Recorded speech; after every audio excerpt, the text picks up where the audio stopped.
가지고 계신 성경책 시편 15편 1절에서 5절을 함께 읽도록 하겠습니다. 시편 15편 1절에서 5절입니다.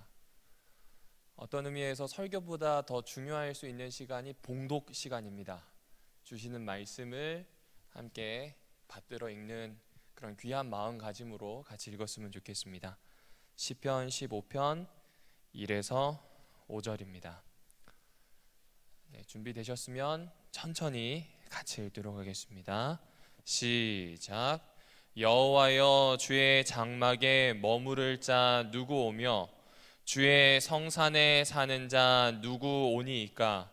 정직하게 행하며 공의를 실천하며 그의 마음에 진실을 말하며 그의 혀로 남을 허물하지 아니하고 그의 이웃에게 악을 행하지 아니하며 그의 이웃을 비방하지 아니하며 그의 눈은 망령된 자를 멸시하며 여호와를 두려워하는 자들을 존대하며 그의 마음에 서원한 것은 해로울지라도 변하지 아니하며 이자를 받으려고 돈을 꾸어주지 아니하며 뇌물을 받고 무죄한 자를 해하지 아니하는 자이니 이런 일을 행하는 자는 영원히 흔들리지 아니하리로다. 감사합니다. 오늘 그 기도주일 이 내용을 보시면 제목이 천국의 가치와 그리스도인의 삶이라고 되어 있습니다. 한마디로 얘기하면 천국의 가치를 내 삶 속에서 녹여내자라고 하는 내용이 될 겁니다. 이 이야기는 익히 들었고 심중에 두신 생각일 줄 믿습니다. 그리고 이미 거기에서 잘 표현되어 있기 때문에 이걸 어떻게 설교하나 어제 진찬수 목사님처럼 저도 고민을 좀 많이 했습니다. 특별히 이 질문 앞에 설 때 사람이 참 무거워지는 것은 당위성은 아는데, 그렇게 해야 되는 것은 아는데 삶에서 그렇게 살아내는 건 참 쉽지가 않습니다.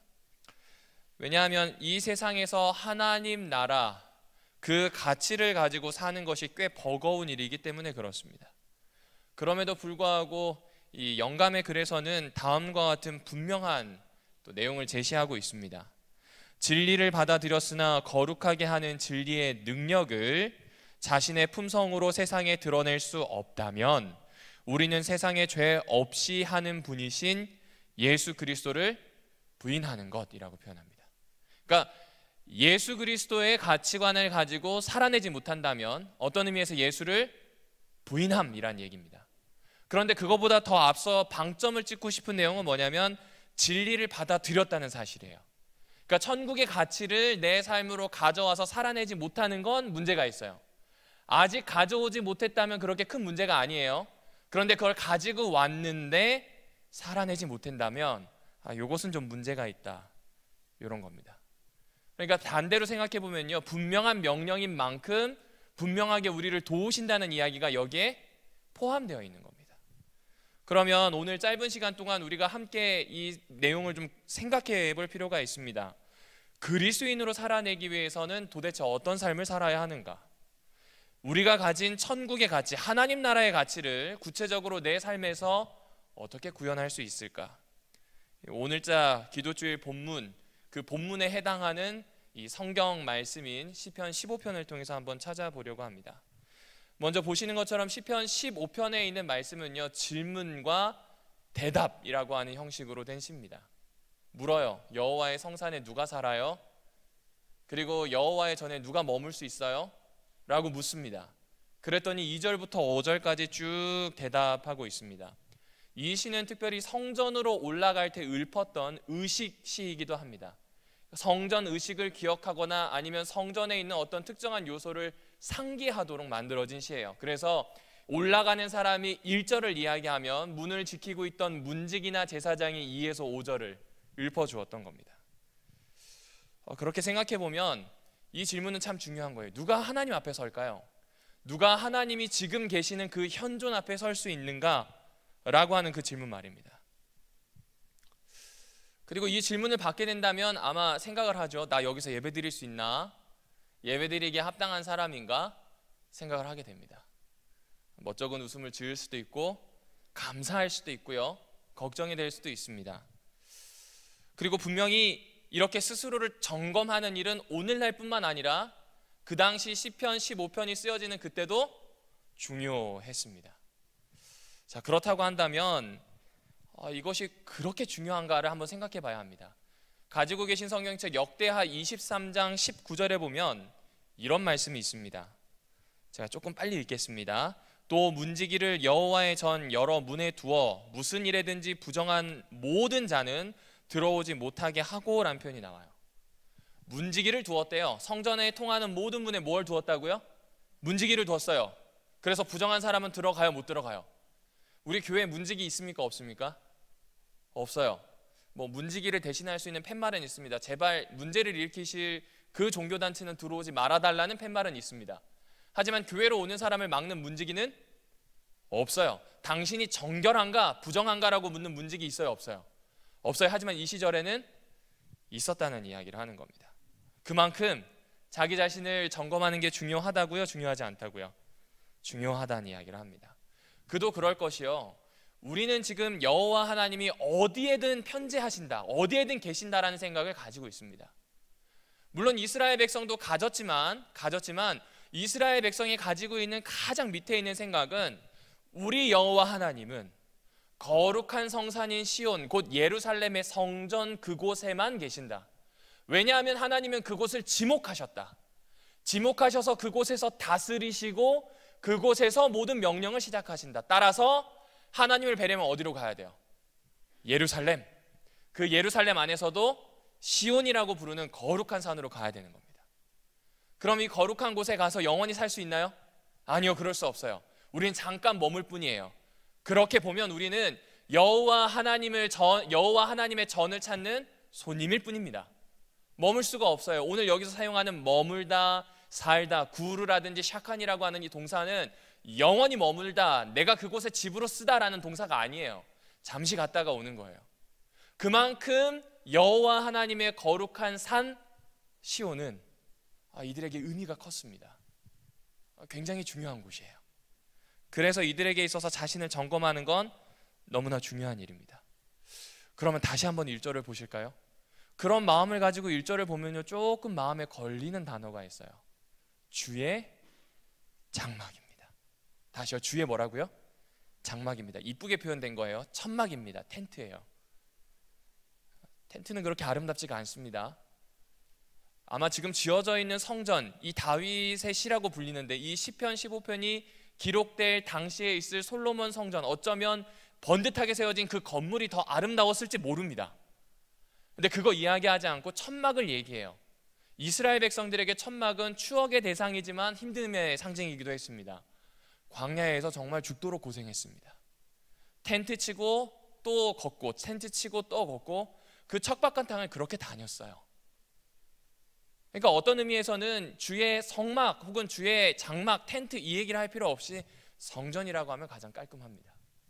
그런데 그렇게 하지 않고요, 주의 장막이라고 얘기했습니다. 왜 그렇게 이야기했을까요? 성전이라는 좋은 이미지를 놔두고 말입니다.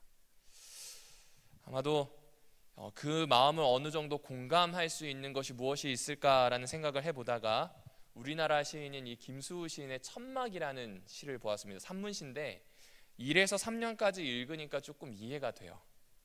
김수우 시인의 천막은 이렇게 시작합니다. 동그랗게 바닥을 펴면 세상의 중심이 생긴다. 4개의 나무 기둥을 세우면 지상의 축이 팽팽해진다.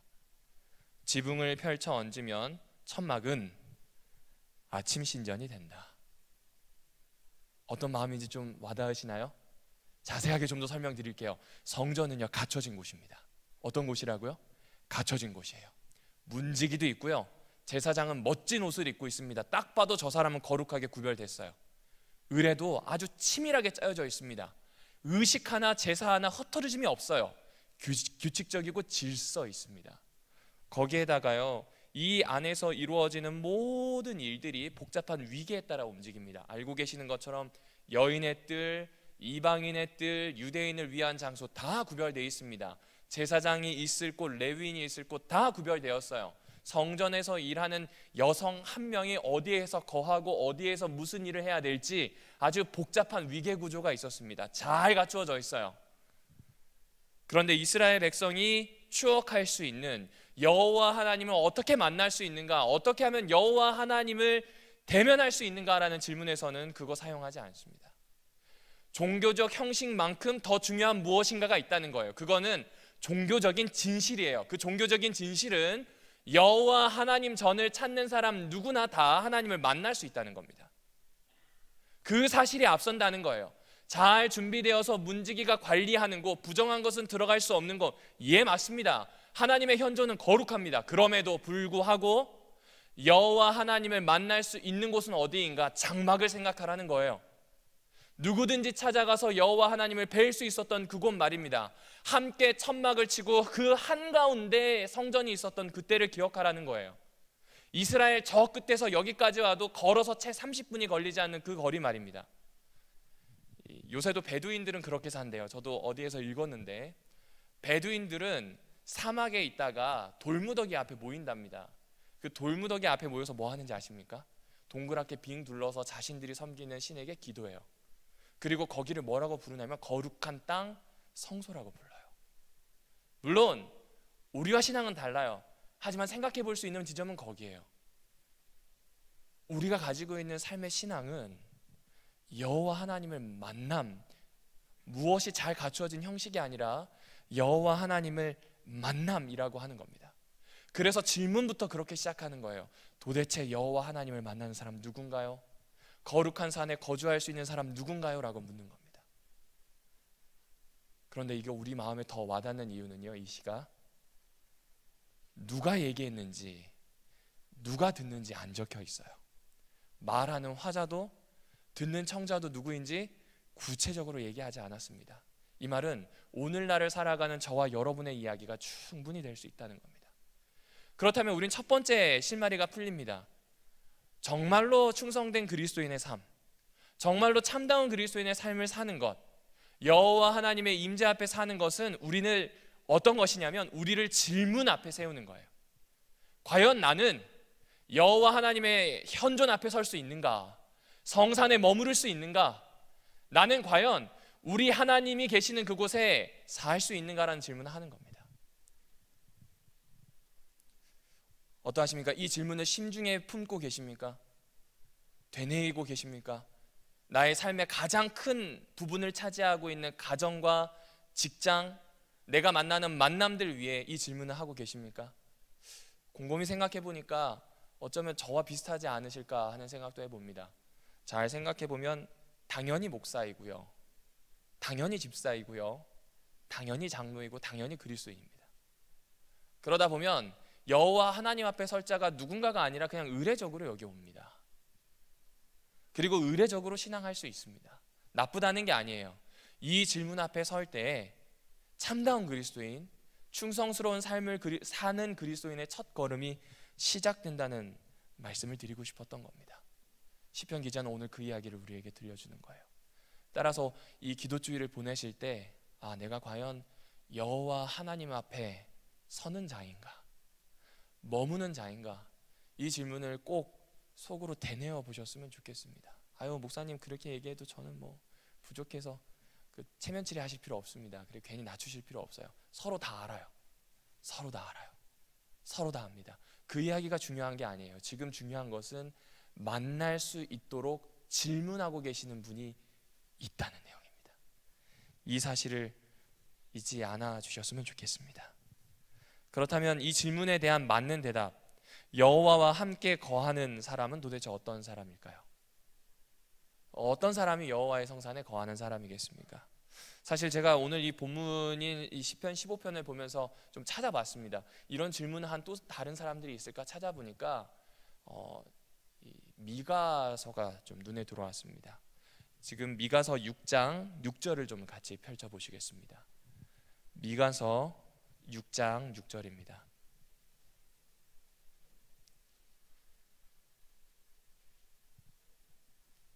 (6장 6절부터) 8절까지 같이 좀 읽어보도록 하겠습니다.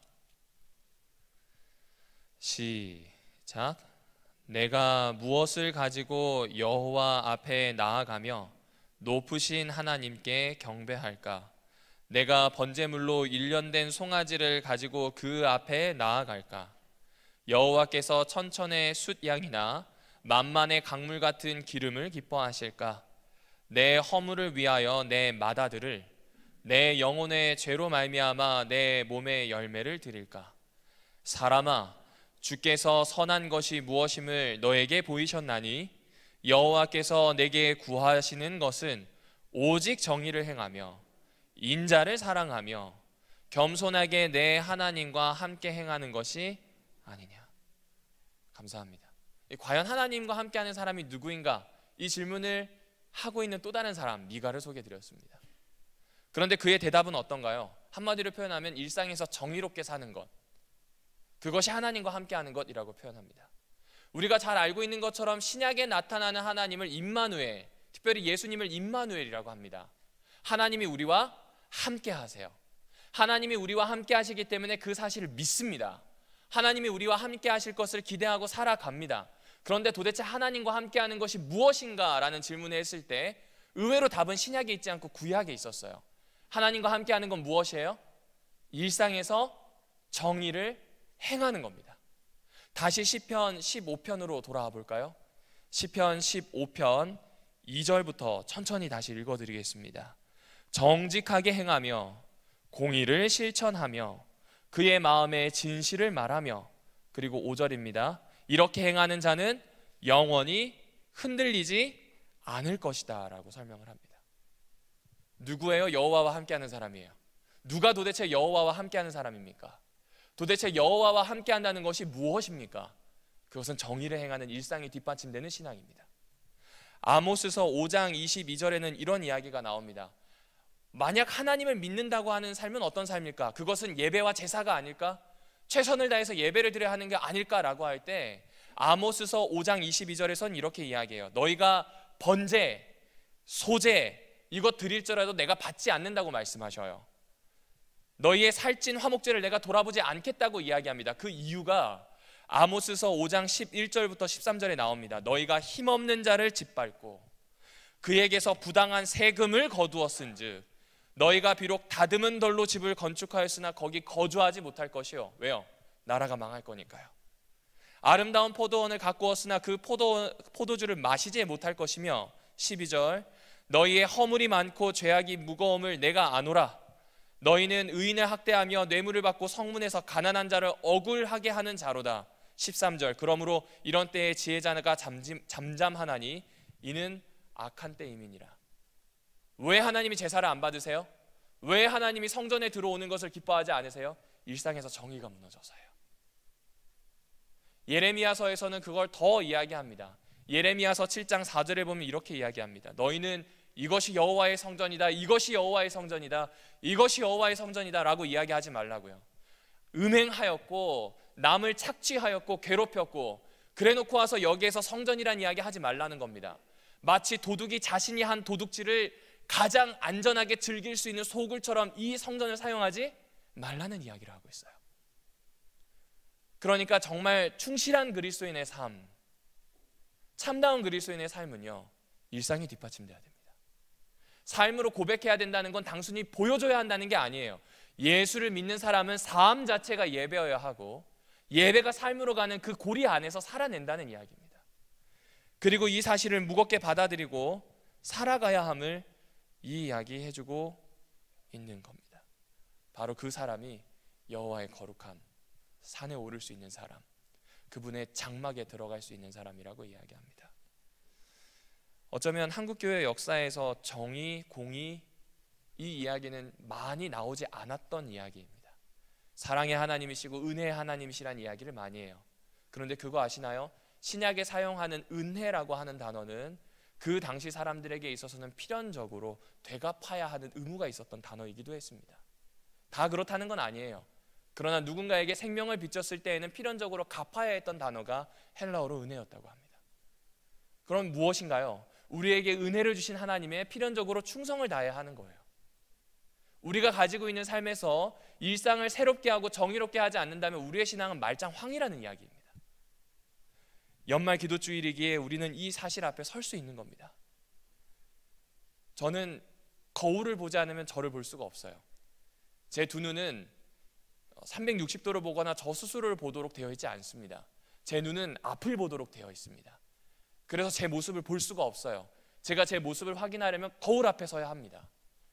마찬가지입니다. 우리의 상태를 확인하기 위해서는 일상에 대해서 말씀하신 주님의 말씀 앞에 서야 합니다. 사랑하는 별내교회 성도들이시여, 정의롭게 살아내십시다. 공의롭게 살아내십시다. 진실하게 살아내십시다. 비방하지 맙시다. 비방한다는 건 나의 척도를 가지고 상대를 이야기하는 것 아니겠습니까? 나의 척도가 아니라 예수의 척도라면 비방하지 않을 겁니다. 나의 척도를 가지고 나 자신을 보듯 상대를 본다면 비방하지 못합니다. 시편 15편 3절에서는 그런 적극적인 것뿐만 아니라 소극적인 것들도 이야기하고 있지요. 허물, 그리고 악을 행하지 않는 것, 소극적인 것들을 이야기합니다.